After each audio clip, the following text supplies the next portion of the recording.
Shabbat Shalom. This week's Torah portion is called Parshas Metzora.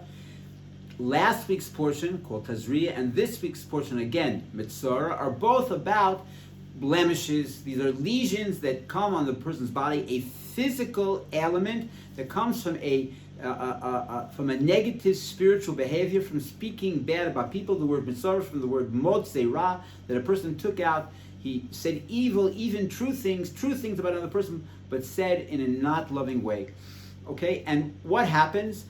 Only the Kohen can diagnose this spiritual illness. The Kohen comes to see, the person is sent out of the camp, the Kohen comes to see him. He declares that this is tsaras, this thing, and sends him out of the camp for 7 days. 7 days the person is separated from the Jewish people. That is a harsher punishment than for any other impurity. How can it be? So in Jewish tradition it says that the word for a blemish is a nega. Nega is from the word negi'ah. It means touching. A person had inappropriate contact with others. He spoke badly about somebody else.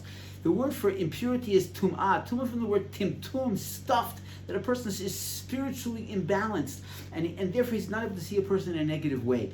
This idea that only the Kohen can diagnose it, it's very interesting. The law is that even a child Kohen, even an ignorant Kohen that has to be taught by another person, only a Kohen is a person who can diagnose and sentence the person to seclusion.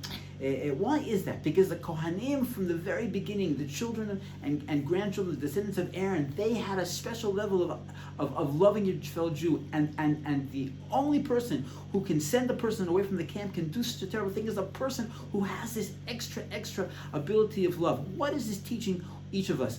Okay, that just the way that only the Kohen can send the person away, each of us has to look into ourselves. If we're going to say something negative about a person, it has to come. If we're going to say something negative about another person, it has to come only from a place of love. If it's not coming from a place of love, it's maybe not even true. We're just resonating from something bad in ourselves that we're seeing, that we're projecting to the other person. Only when a person is able to feel a complete love for another, then is it possible to point out something negative about them and to help them grow to another level. Shabbat Shalom.